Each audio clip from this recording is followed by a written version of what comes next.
Listo, entonces hoy tenemos la última sesión del curso, ya hoy finalizamos. Vamos a hablar de el tema de las protecciones y vamos a revisar algunas normas relacionadas con todo esto de las maniobras de motores eléctricos trifásicos. ¿Listo? Listo, entonces existen diferentes protecciones eléctricas. Vamos a mirar de manera muy general algunas de ellas, las cuales podemos aplicar a todo el sistema de los motores, sistema de protección de los motores. Entonces vamos a leer la definición. Nos dice, Buenas noches, profe. buenas noches. Nos dice que la protección eléctrica se refiere al conjunto de dispositivos, sistemas y procedimientos diseñados para salvaguardar instalaciones eléctricas, equipos y personas de fallos o anomalías en el sistema eléctrico, tales como sobrecargas, cortocircuitos, sobretensiones o fallas a tierra. Su objetivo es detectar condiciones anormales o peligrosas en el flujo de corriente y de manera automática o manual interrumpir el suministro de electricidad o redirigir la energía para evitar daños, accidentes o peligros para las personas y los equipos eléctricos. Porfa, colaboremos ahí con el micrófono. Cuando tengamos alguna inquietud, levantamos la mano y yo les doy la palabra para que no tengamos ahí ese retorno. Em, Listo, entonces acá tenemos la importancia de estas protecciones eléctricas: seguridad de las personas, prevención de daños a equipos, protección contra incendios, aseguramiento de la continuidad del servicio, cumplimiento normativo y protección del sistema eléctrico. Listo, entonces acá tenemos el primer elemento, que es el interruptor automático o disyuntor, que nos va a servir para proteger los circuitos contra sobrecargas y cortocircuitos. Fíjese que son dos fallas diferentes. Entonces, este disyuntor o este interruptor automático tiene la capacidad de despejar ambas fallas en un solo elemento. Entonces, físicamente sería un elemento de estas características. Entonces, puede ser monopolar, bipolar, tripolar, tetrapolar, dependiendo del sistema: es monofásico, bifásico, trifásico, de 2 hilos, 3 hilos, 4 hilos. Va a haber diferentes opciones en el mercado. Em, ¿Cómo se llama oficialmente esto? Un termomagnético o un magnetotérmico, precisamente porque tiene la capacidad de despejar ambas fallas. ¿Cuál es la primera falla? La sobrecarga, ¿cierto? ¿Qué es una sobrecarga? Simplemente un sistema eléctrico donde excedemos la capacidad física del sistema, aumentando la corriente. Entonces, el interruptor o el disyuntor va a detectar esa falla a través de un mecanismo térmico. Se va a dilatar acá un metal, hay una configuración de diferentes metales, todos sabemos que los metales se dilatan a diferentes temperaturas. Acá hay una conjunción de esos elementos, hay un acoplamiento de diferentes metales que se dilatan a diferentes temperaturas. Cuando alcanza una temperatura que obviamente está calibrada acá con estos elementos, se dispara. ¿Listo? Es importante entender que lo que va a aumentar acá la temperatura es el paso de la corriente, que es una corriente cercana a la corriente nominal del sistema. Estamos hablando de una o dos veces esa corriente nominal, o puede ser mayor, pero el tiempo es muy corto, que es lo que vamos a ver ahorita em, em, en el interruptor del motor, de cómo va a reaccionar con esa corriente de arranque. El otro mecanismo que tiene es una bobina. Entonces, por esa bobina va a pasar una corriente. Esa corriente es una corriente de cortocircuito. Esa corriente es mucho más grande que la corriente de sobrecarga. Entonces acá el mecanismo es diferente. Acá el mecanismo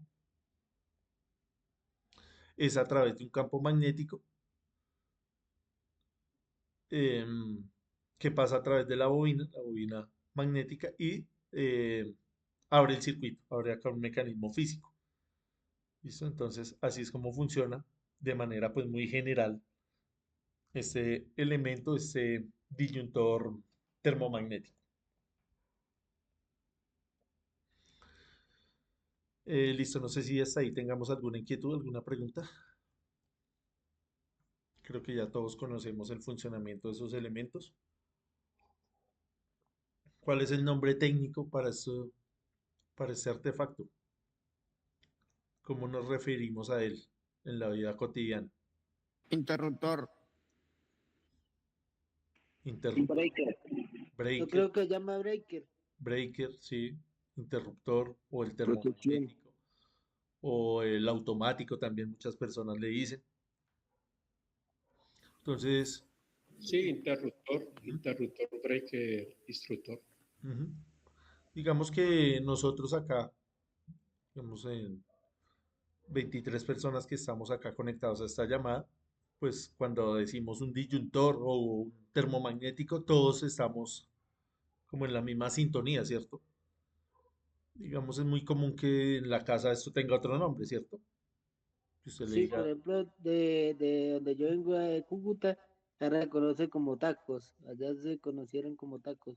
y yo creo que en todo el resto del país, digamos que acá en Bogotá también es muy común ese término, el taco. Digamos que uno en la vida cotidiana, así para hacerse entender, pues uno habla en ese lenguaje, en esos términos, ¿cierto? Pero ya, digamos, volvemos a lo mismo, acá en un grupo que ya tenemos que hablar cosas técnicas, que tenemos que entender ya cómo es el funcionamiento interno, vea que acá hay muchas diferencias, hay cosas muy específicas, ya nos toca ser más exactos en la terminología. Cuando usted también va a pasar una licitación, cuando va a entregar una tarea, cuando va a hacer un informe, también tiene que hablar en estos términos. Digamos, Sí, sí, sí. si usted va a dar un informe, digamos, a un cliente o a dar un informe a una junta directiva, digamos, de una empresa que usted sea el líder allá del mantenimiento, ya puede utilizar otros términos, ¿cierto? Para hacerse entender. Que digamos que allá al gerente no le importa sino que eso funcione bien, no le importa que el campo magnético, que acá, que la corriente dispara, nada de eso. Le importa que sus máquinas estén funcionando bien. Usted también tiene que expresarse en con otra terminología. ¿Listo? Entonces, también el tema de las habilidades blandas es importante a la hora de cualquier formación. Saber en qué contextos estamos y dependiendo de las personas con las que estemos hablando, dirigirnos en uno u otro término. Listo, luego tenemos acá el interruptor diferencial. Este de pronto no es tan conocido físicamente, fijémonos que es muy parecido al otro, pero tiene un mecanismo diferente que lo que hace es medir la corriente de entrada y compararla con la corriente de salida. Si esas dos corrientes no son iguales, él se dispara. Entonces acá para entenderlo un poquito mejor, vamos a suponer que hay una fuga de corriente, que se perdió el aislamiento acá, que alguien viene y toca, y hay esta fuga de corriente, una desviación de corriente. Entonces automáticamente acá el diferencial nota que esa corriente de entrada es diferente a la corriente de salida y abre el circuito. ¿Qué es lo que muchas veces sucede en la vida real? Que para corregir esta falla, en vez de hallar acá la fuga, lo que hace es vienen y puentean acá o suspenden acá el diferencial. ¿Se puede hacer? Sí. Una, un método de desvare algo rápido se puede hacer mientras usted corrige acá la falla. En otras ocasiones ni siquiera existe esto. En muchas instalaciones eléctricas usted va y las revisa y no tienen los diferenciales. Esta fuga de corriente, acá en el ejemplo, es a través de una persona, pero puede ser cualquier otra cosa. Muchas veces ocurre que hay fugas de corriente a través del techo, de la pared, del suelo, de otros elementos. Entonces hay que venir a corregir esas fallas. ¿Listo? Entonces este interruptor diferencial lo que hace es precisamente eso, censar la corriente de entrada con la corriente de salida. Listo, no sé si tengamos alguna inquietud ahí con el diferencial, algo que añadir.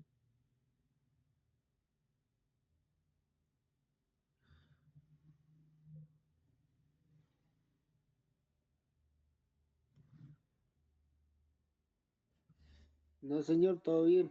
Listo, bien.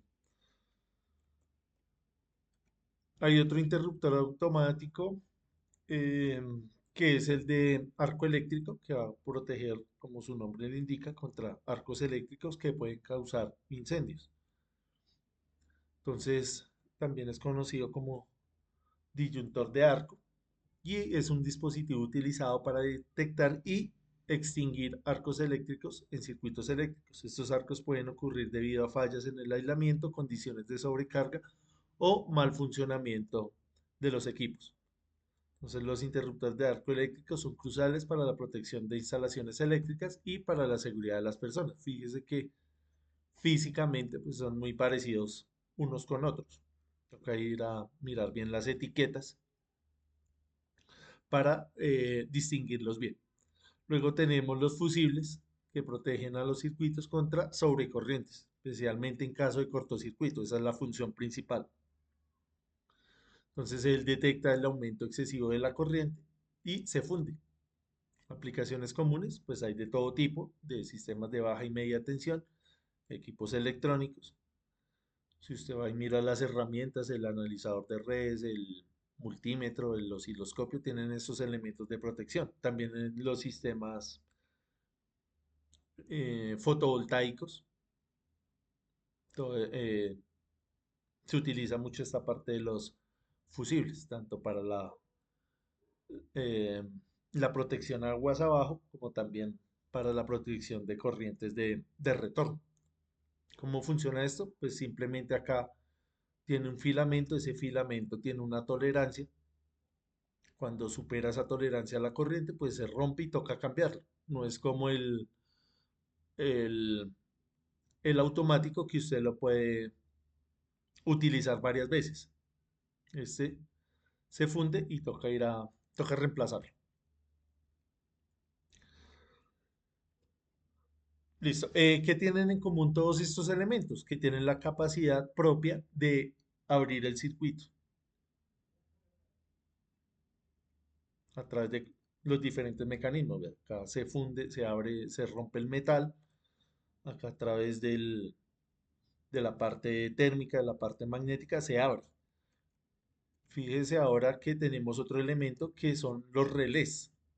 ¿Qué es un relé? Un relé simplemente lo que va a hacer es censar la falla, censar el nivel de corriente, censar el nivel de tensión, de frecuencia, de lo que sea, y dar una orden. Ya vamos a desglosar mejor estas ideas. Entonces, ¿qué nos dice acá? Se utilizan en sistemas de protección más complejos, como en redes de media y alta tensión. Esto es simplemente un ejemplo, porque también son muy utilizados en la parte robótica. Detectan condiciones anómalas, sobrecargas, cortocircuitos, desequilibrios y activan interruptores automáticos. Entonces, fíjese que, como es la apariencia de estos relés. Fíjese que esto ya es más parecido a un PLC, ya es más parecido a algún driver. Acá lo que está haciendo es medir un parámetro, cualquiera que sea, de frecuencia, de tensión, de temperatura. Fíjese que este elemento ya tiene la capacidad de tomar decisiones para enviar una señal y poder abrir el circuito. ¿De qué tipos hay? De sobrecarga térmica, que sirven para proteger motores y otros equipos de sobrecargas. El relé de tiempo, ese lo utilizamos para el montaje que hicimos de Estrella Delta, donde usted puede programarle un retraso de acuerdo a sus necesidades. El diferencial de corriente que acabamos de ver, únicamente que pues no tiene la capacidad de abrir él mismo el circuito, sino que manda una señal. Aplicaciones comunes, red de distribución eléctrica, protección de transformadores y generadores. Digamos que en los sistemas de transmisión y distribución de energía es un ejemplo de la utilización de estos elementos, pero obviamente tiene muchas más aplicaciones en todo lo que tiene que ver con la automatización industrial. ¿Cómo funciona? ¿Cómo es el diagrama de flujo de estos elementos?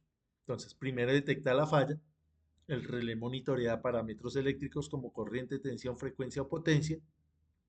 En condiciones normales, el relé permanece inactivo. Sin embargo, si uno de estos parámetros excede los límites establecidos, el relé detecta la anomalía. Luego de que la detecta, él hace un procesamiento de señal. Entonces procesa la información y toma decisiones. Entonces los relés más nuevos, los últimos que hay de última generación, pueden estar basados en microprocesadores que realizan cálculos avanzados para determinar el tipo y la gravedad de la falla. No solamente le dice hay una falla, sino le detecta de qué tipo es y qué tan grave es. Luego de ese análisis, ya hace el accionamiento. Entonces, si el relé determina que se ha producido una condición peligrosa, envía una señal de activación para que el dispositivo de interrupción, que puede ser un disyuntor o un interruptor automático o un contactor, se abra y desconecte la parte del sistema afectada. Esto previene daños mayores o riesgos en la seguridad. Acá hay algo importante. Nos dice desconecta la parte del sistema afectada. Tiene que ver también con el aislamiento de esa falla. Ya vamos a hablar un poquito más de eso. Luego, dependiendo del tipo del relé, puede restablecer el sistema. Ese restablecimiento puede ser o manual o puede ser automático, dependiendo de cómo usted programe ese relé. Entonces, el esquema básico sería medición, toma de decisión y apertura del circuito.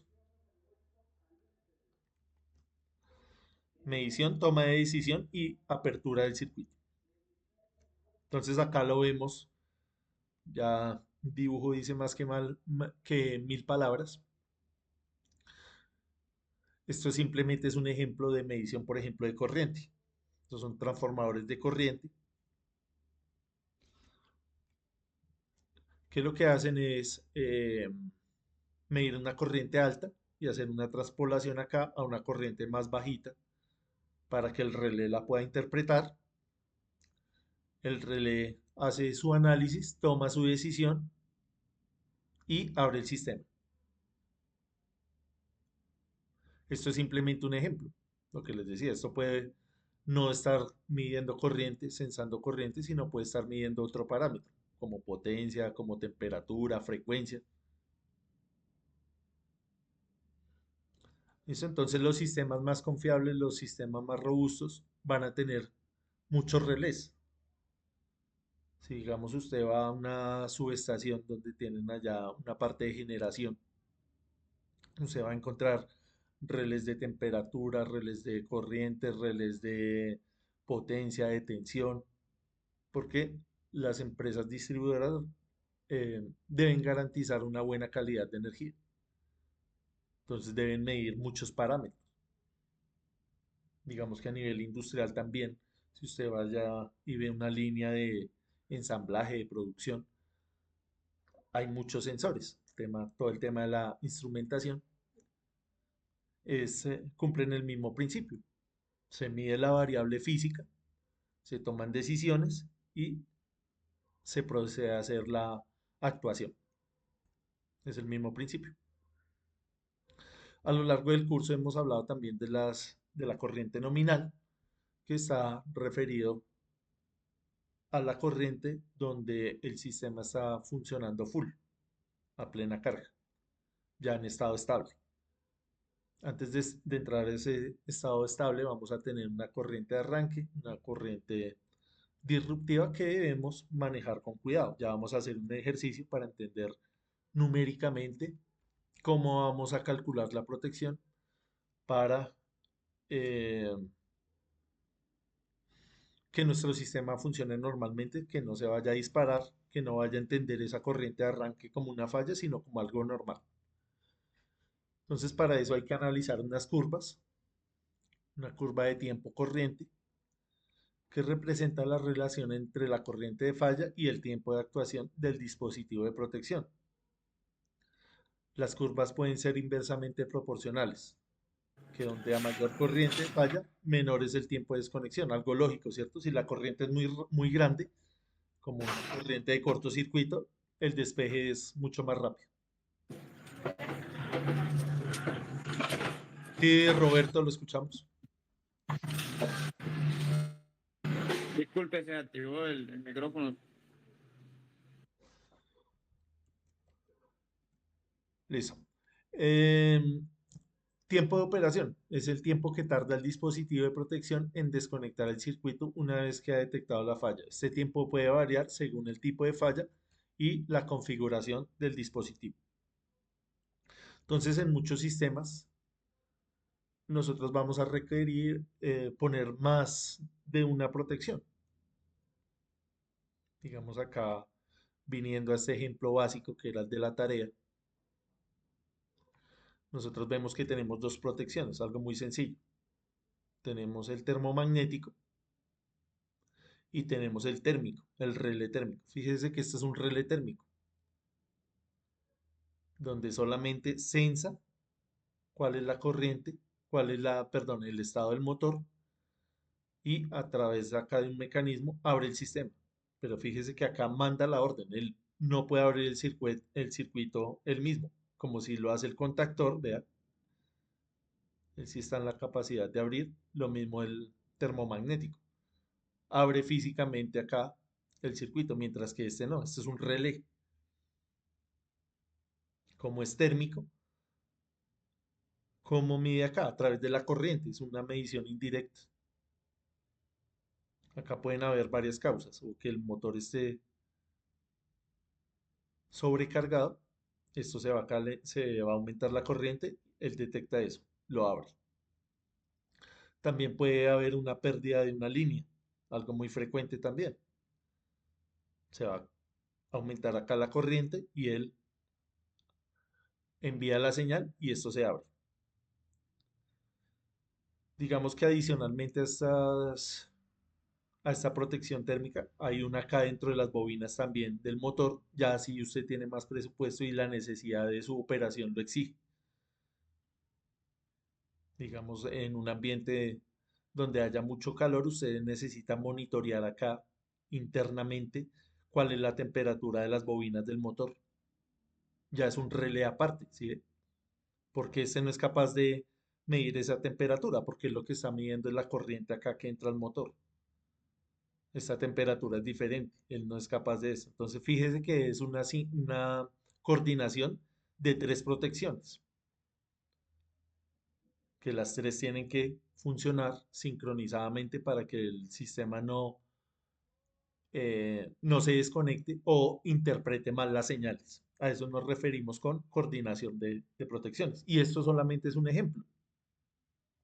Acá en el contexto de lo que nosotros estamos hablando, pero funciona para cualquier sistema eléctrico que requiera mucha monitoreo de diferentes parámetros.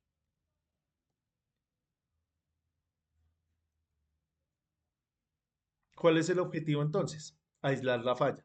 Eso es lo más importante. Va a permitir que solo la parte del sistema afectada se desconecte, manteniendo el resto del sistema funcionando normalmente. Minimizar interrupciones, reducir el impacto de la falla en el servicio eléctrico, evitando desconexiones innecesarias en otras partes del sistema. Proteger los equipos, evitar daños a los equipos componentes del sistema eléctrico al responder de manera adecuada y rápida. El tema del tiempo ya lo vamos a hablar con más detalle. ¿Listo? La coordinación selectiva. Entonces, esto se refiere a la protección del sistema eléctrico, donde vamos a tener en cuenta todos estos elementos. Entonces, el automático, el fusible, el relé, etcétera, para asegurar de que en caso de un fallo en el sistema solo se desconecte la parte afectada. O sea, volvemos al tema del aislamiento de la falla, que quede seleccionado. El tema del respaldo. Entonces, la coordinación del respaldo es un aspecto crítico en el diseño y operación del sistema eléctrico. Se refiere a la planificación y el ajuste de dispositivos de protección como interruptores automáticos y fusibles para asegurar que en caso de una falla, la parte del sistema que esté afectada se aísle sin interrumpir el suministro de las partes sanas del sistema. Eso es lo ideal, aislar lo más posible la falla. Eso implica, obviamente, entre más usted quiera aislar, necesita tener más sensores, invertir más en el tema de la instrumentación, medir más parámetros, eso obviamente tiene un costo. Entonces va a depender también del presupuesto y de las necesidades que usted tenga. Listo, no sé si tengamos alguna inquietud ahí con el tema de la coordinación de las protecciones. ¿Algo que añadir?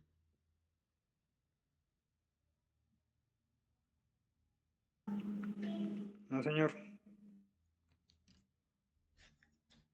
Listo, entonces ahora vamos a ver un ejemplo numérico para entender mejor estas ideas y entender las gráficas, las curvas de tiempo corriente que nos van a servir para tomar decisiones. Listo, entonces tenemos acá una curva típica. Tenemos una parte térmica. Ya sabemos que el automático tiene una parte térmica y una parte magnética. Entonces la parte térmica es esta curva que está acá de color azul y tenemos la parte magnética que está acá de color rosado. Fíjese que acá en la parte térmica, cuando nosotros vamos aumentando la corriente, va a tener un límite, vean. Va a tener acá desde la corriente nominal hasta acá múltiplos de esa corriente nominal y va a tener acá una región donde el sistema va a operar en la parte térmica, es decir, va a tolerar la sobrecarga. Como estamos hablando de corriente y tiempo, va a haber diferentes tiempos con respecto a que vamos aumentando la corriente. Ya cuando llegamos al límite magnético, estamos en esta región donde el interruptor se va a disparar muy rápido comparado a la falla térmica. Va a ser algo muchísimo más rápido. Entonces, para entender mejor este concepto, vamos a mirar un ejemplo numérico. Entonces, vamos a tomar como ejemplo un interruptor, un automático tipo C, ya vamos a ver qué quiere decir esto, esta nomenclatura, de 16 amperios. Perdón. Entonces vamos a tener interruptores tipo B, tipo C y tipo D. ¿De qué va a depender el accionamiento de cada uno de ellos? Del nivel de corriente. Entonces, el tipo B va a tener un disparo con corrientes entre 3 a 5 veces la corriente nominal. Fíjese que esto, acá estamos hablando de múltiplos de la corriente nominal. En este caso, como es de 16, entonces va a ser múltiplo de ese número. Curvas tipo C, la corriente va a ser mayor, de 5 a 10 veces la corriente nominal. Y curva tipo D, donde la corriente va a estar entre 10 y 20 veces la corriente nominal. Entonces cada uno de ellos va a tener sus diferentes aplicaciones para diferentes necesidades. ¿Listo? Entonces tenemos acá la curva de un dispositivo de la familia de Schneider Electric que va entre 6 y 63 amperios y es tipo C. ¿Listo? Entonces vemos acá el gráfico. Nosotros deberíamos analizar toda esta parte de la C. Esta parte de la B y de la D, pues no deberíamos tenerla en cuenta a la hora de analizar el gráfico. Vamos a ver un ejemplo para entender mejor estas ideas. La primera pregunta, ¿cuánto tiempo demora en disparar un interruptor de 16 amperios de corriente nominal de Schneider si es atravesado por una corriente de 32 amperios? Entonces, si la corriente nominal es de 16 y la corriente que está pasando en ese momento es de 32 amperios, claramente es dos veces la corriente nominal, ¿cierto? Acuérdese que estos son múltiplos. Como es la corriente nominal es de 2, fíjese que acá estamos en qué región. Estamos analizando la parte C. Térmica. Estamos en la región térmica, es decir, es una sobrecarga. ¿En qué tiempo se va a disparar ese interruptor? Entre 6 segundos y 120 segundos. Es la curva o es la información que me da el fabricante. O se dispara en 6 segundos, o en 120 segundos, o en valores intermedios. ¿De qué va a depender ese valor? Va a depender de las condiciones de ese interruptor. De cuánto lleve ahí conectado, si esta corriente de dos veces la corriente nominal fue de noche, fue de día, muy susceptible a la temperatura. Si estamos en Bogotá, si estamos en Melgar, si el dispositivo está cerca de una caldera, si está en un ambiente fresco. Por eso es esta tolerancia. Y es lo que nos da el fabricante. Basado en esta curva, usted toma sus decisiones. Se dice, estamos en un rango, no me importa si se dispara a los 6 o a los 120 segundos, me da igual. Usted ya toma esa decisión basado en lo que le da el fabricante.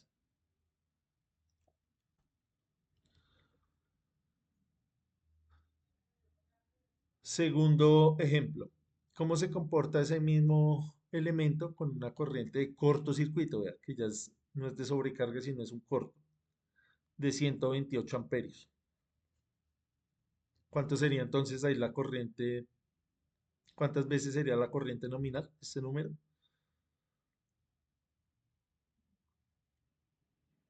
Si la corriente nominal es de 16, dividimos, ¿cierto? 128 entre 16, ¿y eso cuánto nos da? 8, ¿cierto? 8 veces la corriente nominal. A veces hay confusión acá, no entendemos muy bien cómo es que está funcionando esta gráfica. Vamos a analizarlo un poquito mejor. Entonces, fíjese que estamos acá en 8 veces la corriente nominal. 8 veces la corriente nominal. ¿En qué región está? Fíjese que nosotros acá tenemos que obviar esta parte B porque ya sabemos que nuestro elemento es tipo C. No tenemos en cuenta esto. Cerramos acá la curva. ¿Ve? Esta parte es la que debemos analizar. Volviendo acá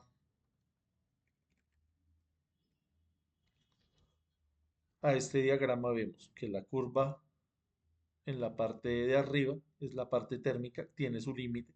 Cuando está acá vertical, totalmente vertical, es la parte magnética. Es decir, que si volvemos acá, lo que nosotros debemos analizar es esta parte. Todo esto. Fíjese que ahí, cuando está en la parte magnética, el interruptor se va a abrir en 0.01 segundos, que sabemos que para nosotros es instantáneo por la reacción que tenemos como seres humanos. Obviamente acá para el mecanismo ya se puede medir ese valor. Esta sería la parte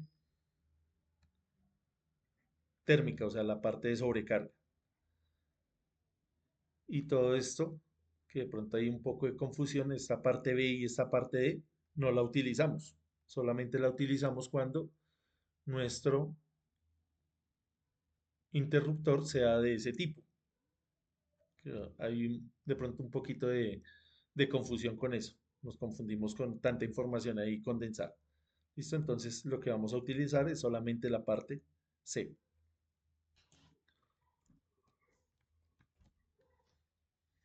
¿Sí? ¿Está claro? ¿O nos surge ahí alguna inquietud? Profe, ahí no habría un intervalo tampoco. ¿En qué sentido, Germán? Ah, Es ¿de decir, tiempo? ¿De tiempo? sí, No, señor. que sea Ahí, cero. sí, buena pregunta. No, ahí es instantáneo. Ah, ya. Ok. Ahí es instantáneo, es lo que nos dice el fabricante.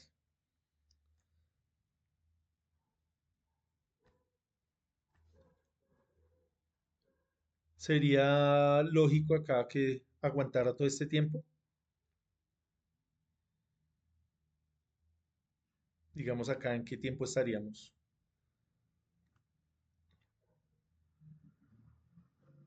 Es dos, entre uno, Sería, entre dos. esto sería uno, esto sería dos, esto sería 3 segundos. Sería mucho tiempo, ¿cierto? Siempre la reacción es casi instantánea cuando ocurre ese cortocircuito. Ujú. Vea que en sobrecarga sí hay un rango más amplio, porque la sobrecarga es más tolerable, porque la corriente no es tan alta, vea, comparada con esa corriente de cortocircuito.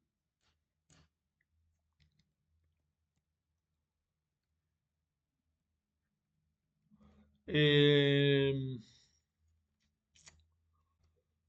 ejemplo 3.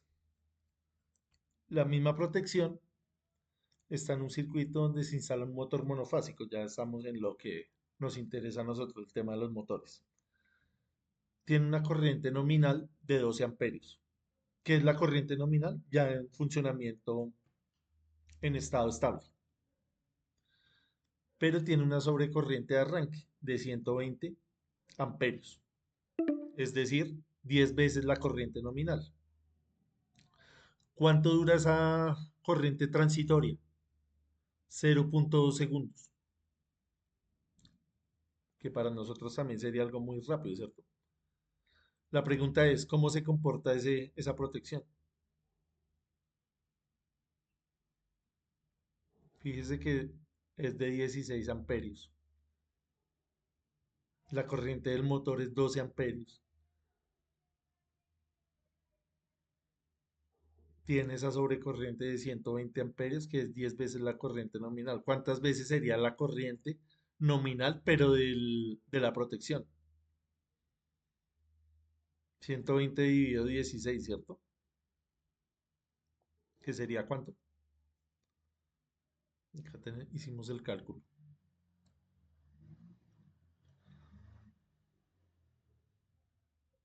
120 dividido 16. 7.5, instructor. Sí, señor. 7,5 veces la corriente nominal que aguanta la protección. 0,2 segundos. Vamos a la gráfica. Estamos acá. 7,5 veces la corriente nominal. ¿Estamos en qué zona? De cortocircuito. Quiere decir que ese C16 está interpretando esa corriente nominal, perdón, esa corriente de arranque, que sabemos que es normal, como una falla de cortocircuito. O sea, es algo que no es. ¿Qué debemos hacer ahí? ¿Cuál sería la posible solución?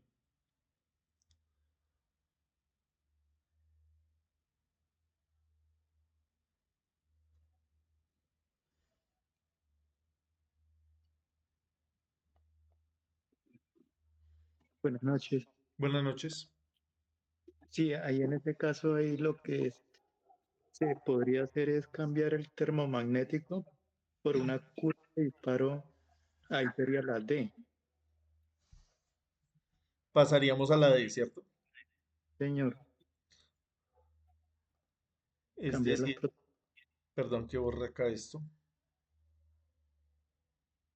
Como estamos en 7.5,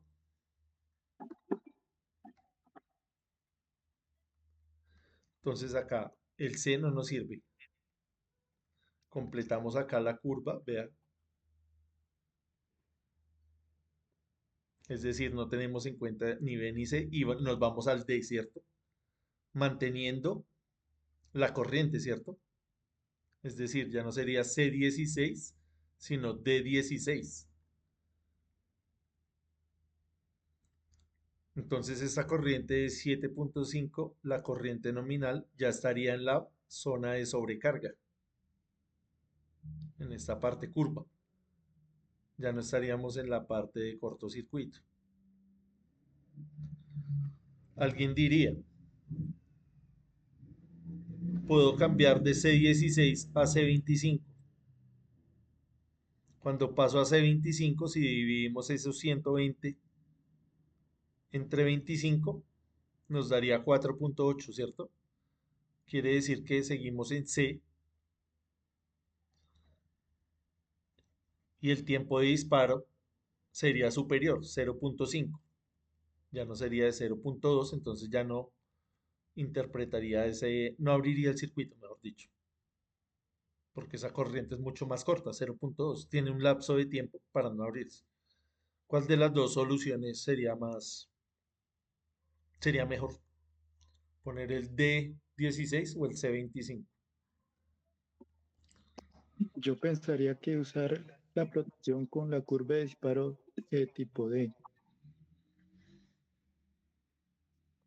¿Qué opinan los demás compañeros?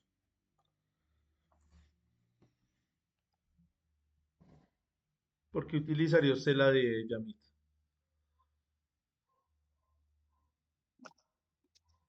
Porque bueno, en ese caso ahí él toleraría más óptimamente esa corriente de arranque que se aumenta en el momento de entrar una carga. Pero si nosotros analizamos acá la curva y si utilizamos el C, también estaría en esa región, ¿cierto? Y estaría acá también con ese rango de tiempo para que no se dispare.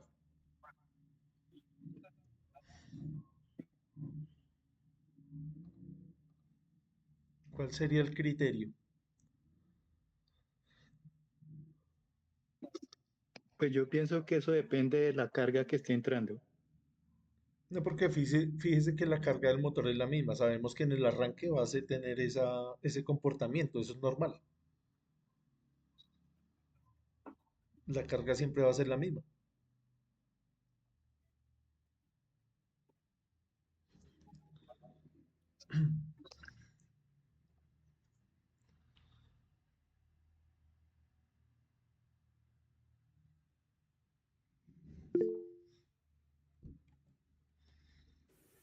Sí, Luis. Yo lo haría con el C25 para prolongar la vida útil del motor, ¿En qué sentido, Luis? en que el momento del arranque estaría limitando la corriente de entrada o de arranque. No, pero fíjese que el interruptor, la protección no es encargada de limitar la corriente. Simplemente a reaccionar a ella, como acá, en este caso. Él no la limita, simplemente reacciona y dice, no, ahí hay una falla y se abre, pero no la está limitando. Sí, Germán. Sí, pues bueno, Ah, perdón, perdón, Luis. Perdón que le corté la idea. Siga, Luis.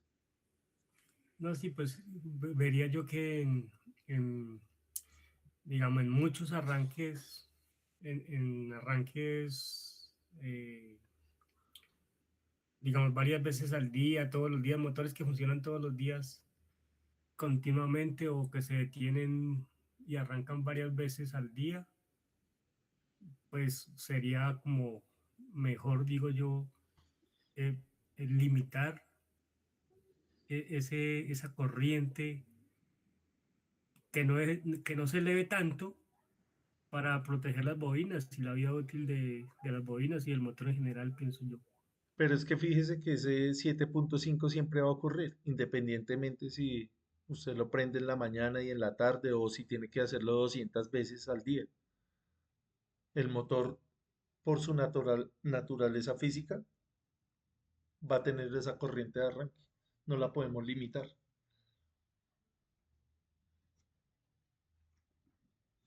O sea, para el ejemplo que estamos viendo acá, ¿no? Que obviamente tenemos el arrancador suave, el variador de frecuencia, todo eso. Pero para el ejemplo, suponiendo que 7.5 veces. Germán, ahora sí, le doy la palabra. No, sí, yo pensé, pues es decir, para evitar que se abra el circuito, pues para eso utilizamos uno que no se abra en punto 2 con esa corriente. Sí, señor. Es por eso. Sí, pero, o sea, lo que tenemos acá son dos opciones. Pasar de C16 a C25 es una opción válida porque fíjese que acá ya estamos en la región de sobrecarga. Y si pasamos de 16, lo mismo. La pregunta es, hay una opción que es técnicamente mejor, la de 16 o la C25. ¿Cuál nos parece mejor? Deduzcamos la respuesta, es lo que queremos.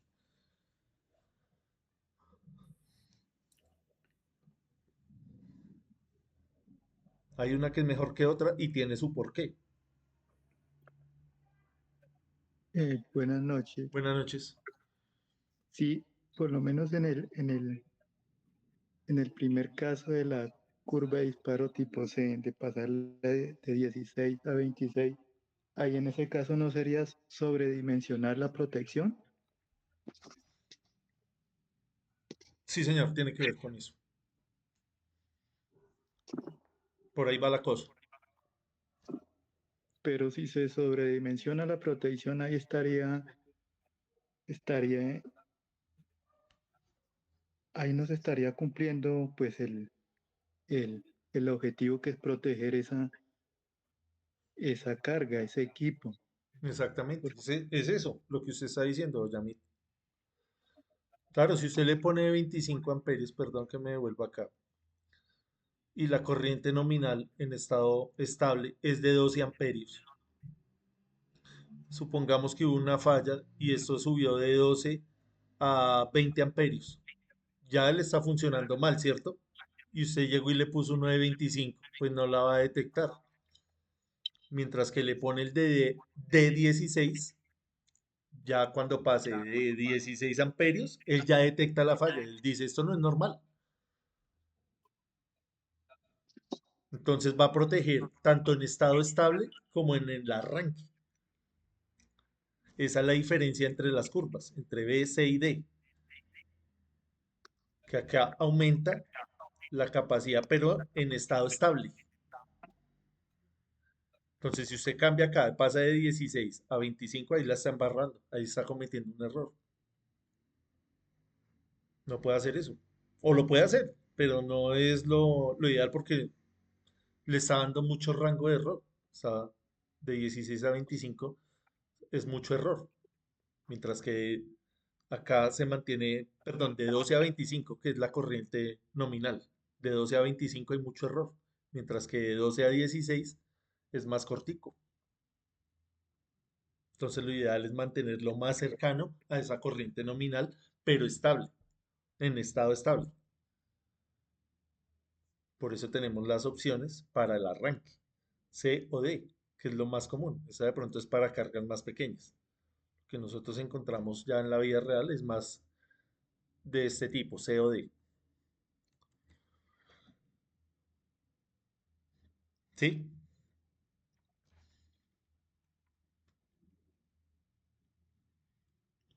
Más o menos entendido.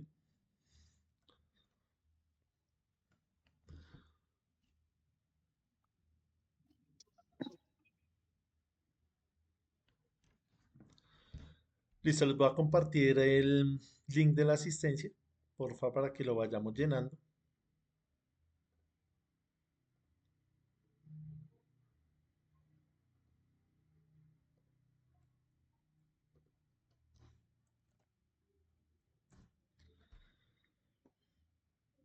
y les voy a compartir de una vez el enlace para la siguiente parte. Entonces faltan 2 minutos para las 9, veámonos a las 9:10. Listo, profe, entonces a las 9:10 nos vemos. Y venimos y continuamos con la presentación, listo. 9:10.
Listo, entonces vamos a continuar con la presentación.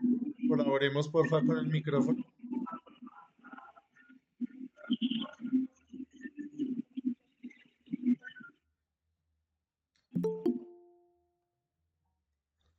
Vamos a continuar con la presentación.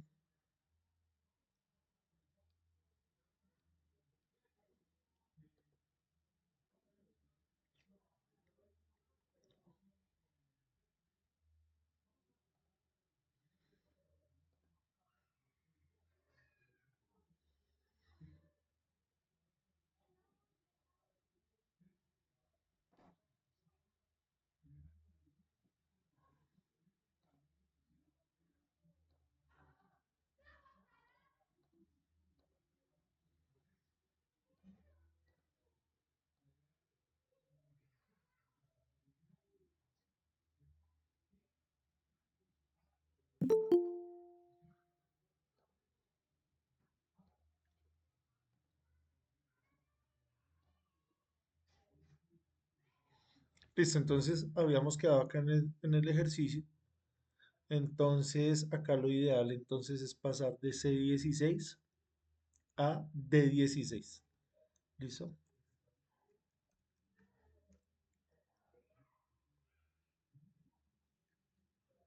Estábamos hablando ahorita de los tipos de protecciones, la diferencia que hay entre el relé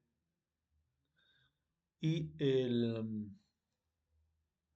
el elemento que tiene la capacidad de abrir el circuito. Entonces, fijándonos acá en los ejercicios que hemos hecho y analizándolos un poco más al detalle, vemos que el termomagnético y el contactor son elementos diseñados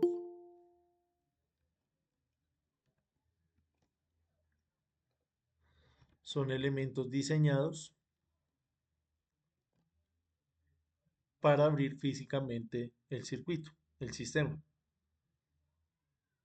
¿Ya? Acá el termomagnético abre el sistema, el contactor abre el sistema, mientras que el relé térmico solamente mide esa corriente, hace una traspolación de temperatura y abre acá el sistema. Hace una interpretación acá de la corriente con respecto a la temperatura y abre el sistema, pero a través de otro mecanismo. ¿Sí? Es un mecanismo diferente.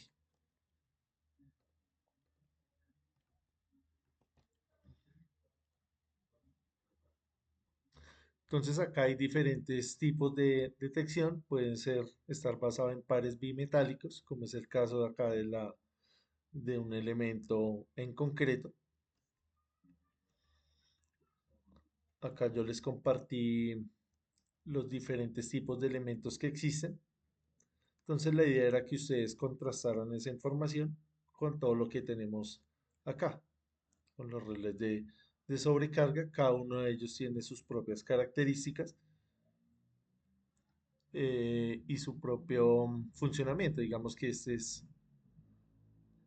funciona térmicamente con ese contacto bimetálico y este ya de una manera electrónica.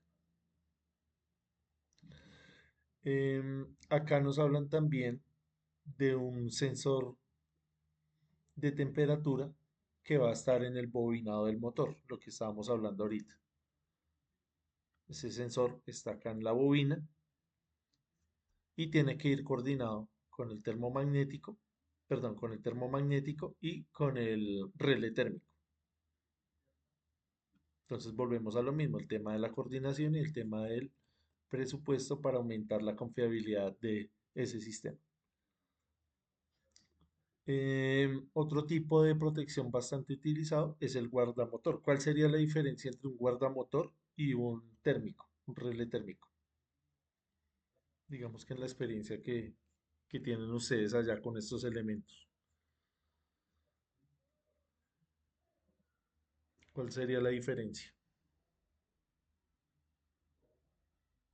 ¿O son el mismo elemento, son iguales?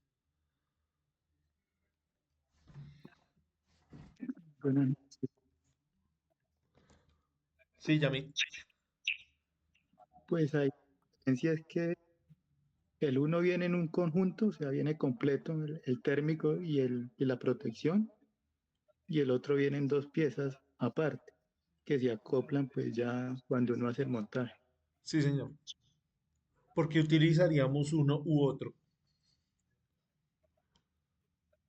¿Cuál sería el criterio? Pues ahí por practicidad y sería el guardamotor, pero,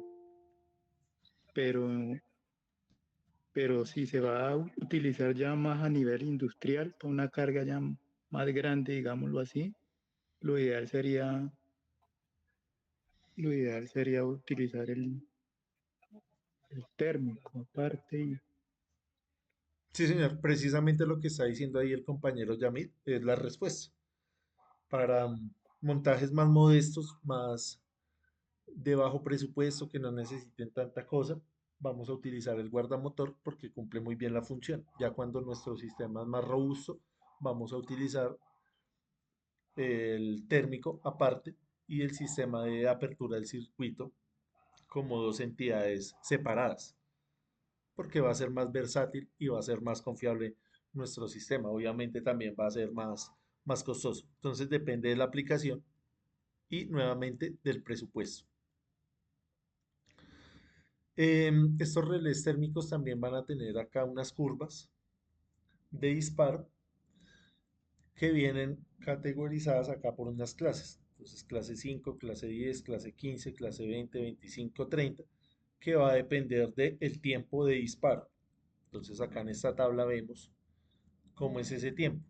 Entonces, el clase 5, el tiempo máximo de disparo a una corriente nominal de 7.2 veces, va a ser algo muy rápido de 5 segundos. Ya después viene de 10 segundos, 15 segundos, 20 segundos, 25, 30 segundos, dependiendo del tipo de carga que le vamos a poner a ese motor. Donde usted necesite algo muy pesado, donde necesite romper una inercia, sabemos que esa corriente va a ser más prolongada, entonces va a requerir más tiempo. Entonces hay que mantenerlo ahí a 30 segundos, 25 segundos, 20 segundos, lo que usted necesite de acuerdo a lo que le vaya a conectar a ese motor.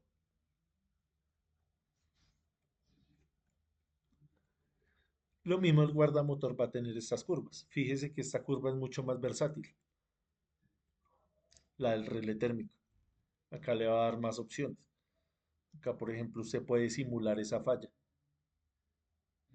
Puede variar acá el nivel de corriente. Entonces el relé térmico es más versátil comparado al em, disyuntor termomagnético y al guardamotor. Por eso lo que estábamos hablando, este elemento es un poco más costoso por esa versatilidad. El guardamotor es un poco más limitado. La curva de operación va a ser muy similar a la del termomagnético porque en esencia es un termomagnético. Va a tener acá una parte térmica y una parte magnética. Listo. Eso en cuanto a las protecciones. No sé si tengamos que añadir ahí algo más, alguna pregunta.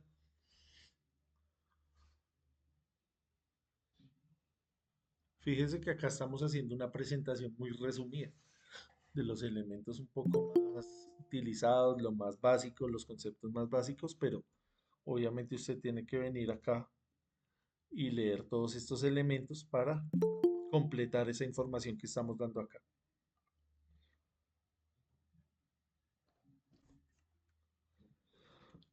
Listo, entonces vamos a hablar acá por último del tema de la normatividad. Todos sabemos que cualquier instalación eléctrica debe estar cobijada por el RETIE. Entonces el RETIE va a tener un apartado donde se refiere al tema de los motores. No solamente al motor propiamente dicho, sino a sus elementos asociados como los contactores, guardamotores, relés, disyuntores, cables, terminales. Todos esos elementos deben cumplir con normas internacionales como la IEC o equivalentes. Ya vamos a hablar de la IEC. Los equipos de maniobra y protección deben estar adecuadamente seleccionados dependiendo de su tensión y de corriente nominal del motor, vean, que es lo que hemos hablado a lo largo del curso. Nos hablan acá también de la capacidad de interrupción y categoría de empleo. Si es AC3, AC4, ya vamos a mirar qué es esta parte. Clase térmica del relé, clase 10, 20, 30, que es lo que acabamos de ver, el tiempo de disparo. Y nos hablan de la coordinación entre la protección térmica y magnética para evitar disparos innecesarios, que fue el ejemplo que hicimos ahí, de pasar de C a D para que el sistema no crea que es una falla magnética, sino que la entienda como una falla térmica. Los componentes deben instalarse en tableros o envolventes certificados con correcta conexión a tierra y señalización. Esto es algo pues, que ya nosotros entendemos que cualquier instalación eléctrica debe cumplir con eso. ¿Listo? Entonces acá nos recalcan nuevamente la puesta a tierra, protección contra contactos indirectos, que cualquier instalación eléctrica debe cumplir. La NTC 2050 en el artículo 430 nos habla también de los motores trifásicos. Entonces, nosotros sabemos que esta NTC 2050 está basada en la NEC de Estados Unidos, entonces es algo que es bastante universal. Nuevamente acá nos hablan de los conductores, tanto para el circuito de fuerza como para el circuito de control. ¿Qué? Circuito de fuerza, circuito de control deben cumplir con todos esos requerimientos que están en ese artículo. Nos hablan nuevamente de la protección contra sobrecorrientes, el tema de fusibles, disyuntores, que deben estar bien dimensionados, la protección contra sobrecarga con los relés térmicos y guardamotores, los dispositivos de maniobra y control, también contactores, pulsadores, variadores, todos esos elementos deben estar certificados. Debe haber también una coordinación entre los dispositivos de protección y el motor. Nuevamente el tema de los tableros, de la puesta a tierra, de la accesibilidad segura, deben cumplir con normas UL, IS y o NTC equivalentes. Acá vemos qué son estas normas IS. Esto simplemente son normas donde vamos a tener garantía de los productos. Esta IS tiene su sede principal en Suiza. Relacionada acá con la parte de los motores, pues acá vemos algunos ejemplos que son los más relevantes. Acá, por ejemplo, esta primera norma nos habla directamente de la eficiencia, la potencia de esa máquina eléctrica, del motor. Acá hay una que nos habla de los contactores y arrancadores del motor. Acá, por ejemplo, nos hablan de la categoría AC1, AC3, AC4, que tiene que ver con lo que estábamos hablando ahorita, que ustedes mencionaron, que es con la apertura de estos contactores. Entonces, suponiendo que este contactor debe abrirse en el día X cantidad de veces, debe cumplir con unos requerimientos mecánicos diferentes a un contactor que solamente se va a operar una vez al día, por ejemplo. Que usted llegue y lo conecte ahí, funcione todo el día y en la noche viene y lo apaga. Es muy diferente a que eso esté conmutando muchas veces en el día. Digamos, en el caso de una grúa, de un ascensor, sabemos que esto va a estar en constante movimiento. Ese movimiento pues va a tener implicaciones en el desgaste de ese elemento. Obviamente se va a deteriorar más rápido. Entonces, eso es lo que tiene o lo que nos menciona acá con esta parte. AC1, AC3, AC4. Digamos que este AC1 es para precisamente algo más estático. Esto ya para algo más dinámico y mucho más dinámico. Acá este AC se refiere para circuitos de corriente alterna. También pueden haber elementos de corriente directa. ¿Listo? Entonces, a eso se refiere esta norma. Lo mismo acá para las clases térmicas de disparo, que fue lo que vimos anteriormente, que se refiere al tiempo. Fíjense que si nosotros utilizamos acá los elementos certificados a la hora de una inspección, a la hora de una certificación, pues ya es ir a corregir cosas muy elementales, muy pequeñas. No tendríamos la necesidad de ir a cambiar demasiadas cosas en nuestro sistema. Ya las correcciones serían mínimas. Otra norma nos habla acá, por ejemplo, de la seguridad de máquinas. En cuanto al tema de los tableros, las puestas a tierra y la desconexión segura. Digamos, si existe la posibilidad de arco eléctrico, toca utilizar esos disyuntores que extingan ese arco, por ejemplo. El tema también acá de la simbología es importante a la hora de los diagramas y de utilizar los simuladores. Tenemos otra normatividad que es la UL, es exactamente lo mismo que la IS, solamente que es de Estados Unidos. Entonces lo mismo, se hacen ensayos en laboratorio para cumplir estándares de seguridad, no solamente en la parte eléctrica, sino también mecánica. Entonces muy utilizada, digamos, en lo que a nosotros nos concierne ahorita, lo que estamos hablando, la parte eléctrica y la parte industrial. Entonces acá vemos algunas normas, las más relevantes, relacionadas con el tema de los motores. Volvemos a hablar acá de los tableros, contactores, relés. Entonces, cuando usted vaya a adquirir algún elemento de estos, debe verificar que cumplan con esta normatividad. Tenemos otra que es la IEEE, también muy relacionada con la UL y la IEC. También se hacen pruebas de desempeño para medir la eficiencia, las pérdidas, el deslizamiento, el par, el tema de la confiabilidad, la protección también de los elementos. Esta IEEE también está muy enfatizada en los paradigmas o en los métodos que se hacen con estos elementos, con esas máquinas, cómo deben ser utilizados. Luego tenemos acá también la NEMA, relacionada también con la compatibilidad y desempeño de equipos eléctricos. También es estadounidense. También tiene mucho que ver con los motores, tableros, control, iluminación. Tiene mucho, eh, es bastante amplio ese mercado eléctrico.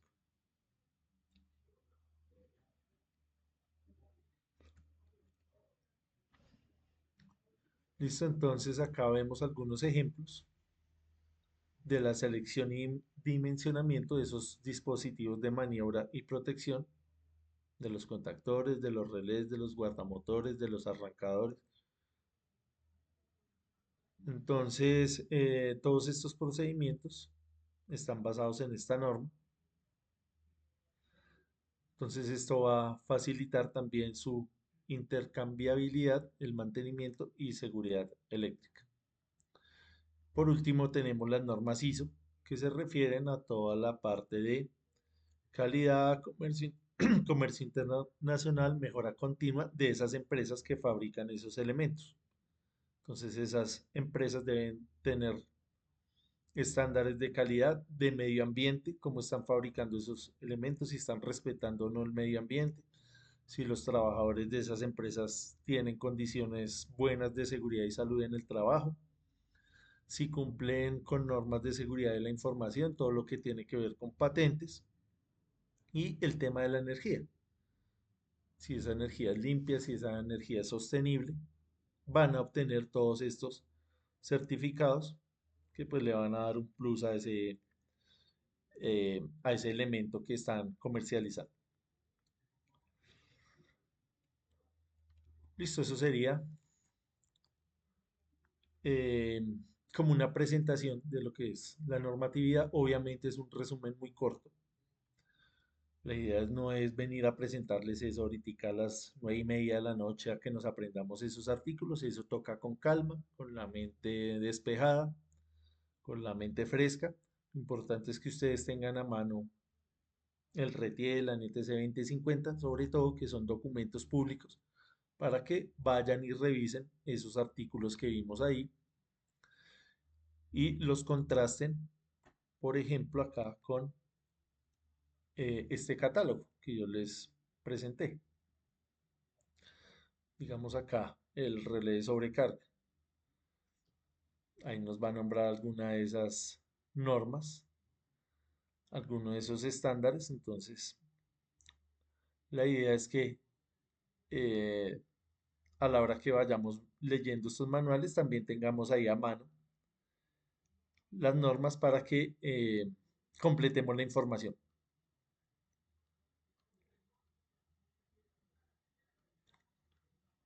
Se me perdió acá un ejemplo que les iba a mostrar relacionado con el contactor, lo que les estaba diciendo de la apertura. Acá. Entonces nos hablan de la IS 6947 que tiene que ver tanto con la corriente nominal como con las veces que va a abrir y cerrar a lo largo de la operación. ¿Listo? Entonces, fíjese que en estos manuales todo eso está ligado a todas esas certificaciones internacionales. Entonces, ¿a qué vamos con esto? Que si usted está utilizando estos elementos de buena calidad y certificados, pues ya va un paso adelante porque es solamente venir a interpretar esta información y ya a la hora de una certificación y a la hora de una inspección, pues usted ya va un paso adelante, no tiene que ir a cambiar demasiadas cosas, hacer pequeñas correcciones y listo. Entonces ahí les queda el documento. El RETI es un documento público, también búsquenlo ahí en internet, que es más fácil de leer que si les comparto el PDF, que es un poco más engorroso. Si usted lo lee ahí en línea, es un poco más fácil, más amigable porque puede moverse mejor por la interfaz. Listo, entonces no sé si tengamos alguna duda, alguna inquietud, algo más que añadir.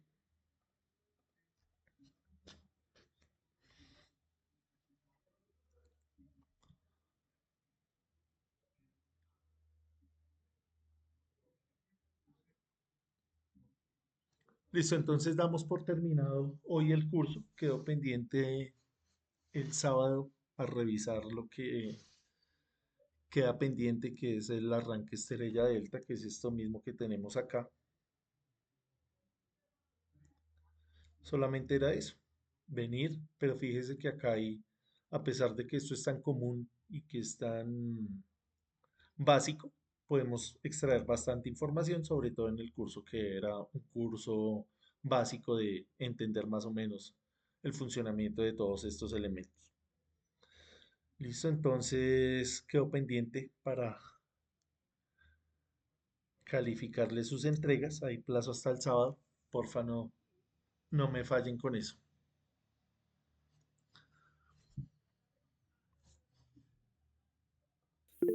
Profe, disculpe Sí, la pregunta. Walter. Eh, ¿Se podría iniciar otro curso o no? Hasta ahí. Sí, la idea es en julio hacer la segunda parte del curso, hacer la continuación. Este primer curso se llama Instalaciones de maniobra de motores trifásicos, el otro se llamaría Reparación. Entonces sería seguir hablando de esto. Esto pues tiene muchos temas, muchas cosas. Todavía podemos seguir ahondando en estos temas. Entonces las personas que estén interesadas, yo les comparto el formulario, lo vamos a hacer en estos días porque pues ahorita en junio ya tengo la agenda llena, nos tocaría para julio. Entonces la idea es que todos los que estamos acá inscritos pues lo puedan hacer. Esa es la invitación. Bueno, profe, muchas gracias. Listo, gracias a ustedes por la participación. Espero que les haya servido el curso, que les haya gustado, que se hayan motivado a seguir estudiando. Esa es la idea, la motivación sobre todo. Profesor, muy buenas noches, ¿cómo está usted? Sí, bien, Juan Carlos, gracias. Bueno, profe, yo quería pues manifestarle que yo ya hice el ejercicio y ya Sí, lo señor. envié. ¿Sí? Listo, bien. Pues de antemano tengo mucho agradecimiento pues con este curso, con usted. Y pues para mí fue muy importante, muy útil porque yo es primera vez que manejo un programador como el Kyle Simus. Le cacharré, pero bueno, ya logré sacarlo. Espero que pues me haya ido bien, profesor. ¿Listo? Muchas gracias, profesor. Eh, Bendiciones. listo, Juan Carlos. No, pues la idea era esa. Pero fíjese que era lo más importante eso, que usted hiciera el trabajo autónomo. Entonces, digamos en el caso de Juan Carlos que no había abordado estos programas, estos simuladores, se tomó el trabajo de hacerlo, era la idea del curso. Era la idea del No curso. es el único, profe. Si no lo hicimos a conciencia, si no pudimos, si no nos motivamos a hacerlo, pues ya de pronto quedaríamos un poco incompletos en la formación, porque pues de nada vale que yo haga algo que pues ya yo lo sé hacer, entonces no tiene sentido. La idea era que ustedes aprendieran a hacerlo. Y ahí tenemos el ejemplo de Juan Carlos, que a pesar que no tenía experiencia en eso, lo hizo. Los que ya lo habían hecho, pues no tenían la necesidad. Eh, ¿A qué vamos con esto? Que pues si nos gusta algo hay que dedicarle tiempo, hay que tener paciencia, hay que motivarnos. La idea de estos cursos tan cortos es precisamente eso, la motivación. Hacer una presentación de diferentes temas y que usted más o menos se acople a lo que necesita en su trabajo o lo que le gusta o lo que le gustaría hacer. Fíjese que ahorita estamos hablando de la parte normativa. Hay mucha gente que se especializa en eso porque no es fácil ir a leer las actualizaciones del RETIE, de la NTC 2050, la normativa también de la CREC, de la UCME, eso es bastante amplio, usted se puede quedar toda la vida trabajando con eso, la parte normativa. Alguna persona diría, no, a mí me gusta más la parte de los motores, el tema de los bobinados de los motores, de los sensores de los motores, eso también es todo un mundo. Hay gente que se dedica a eso, a arreglar los motores físicamente. Hay otras personas que les gusta la parte del control. Digamos, en mi caso me gusta mucho esa parte. Trabajar el tema de la automatización, de la programación de los PLC, todo eso, pues sería como un gusto personal. Hay otras personas que están más enfocadas en la parte de la potencia, que el sistema de potencia funcione bien, el tema de los armónicos, el tema del factor de potencia, de las protecciones, todo eso también es un mundo. La interpretación de los datos, la interpretación de los diagramas. Fíjese que son muchas cosas. Entonces la idea es que cada uno de ustedes escoja lo que más le gusta, se motive a seguir con los cursos y, y nada, siempre em, motivarlos para que sigan con su formación. Por mi parte, pues agradecerles ese entusiasmo. Sabemos que el horario es feo, venimos después de trabajar cansados, eh, sacrificamos tiempo de descanso, entonces la idea era que ese tiempo de descanso pues lo aprovecháramos al máximo. Listo, entonces ahí reiteramos la invitación para la segunda parte del curso. Si ustedes conocen a alguien más que esté interesado, pues le pueden compartir también el formulario de inscripción. Entonces, lo que les digo, ya tocaría empezar en julio. Ahorita en junio tenemos la agenda llena, entonces nos tocaría para julio, o si no, para agosto, pero que lo hacemos, listo. Después de ese curso podríamos ir avanzando al de PLC, digamos, si están interesados, pues ahí vamos viendo si lo hacemos o no, listo. Entonces, nuevamente, gracias, quedo pendiente a las entregas. Ok, gracias. Yo creo que ya máximo el lunes les pasaría ya el listado oficial de las personas que aprobaron el curso. Que si usted vino y participó y asistió, pues ya con eso sería suficiente para que lo aprobara. Listo, entonces gracias Gracias. nuevamente y feliz descanso. Igualmente. Muchas gracias a usted, hermano, por la enseñanza. Las explicaciones muy buenas. Listo, gracias. Me alegra que les haya gustado.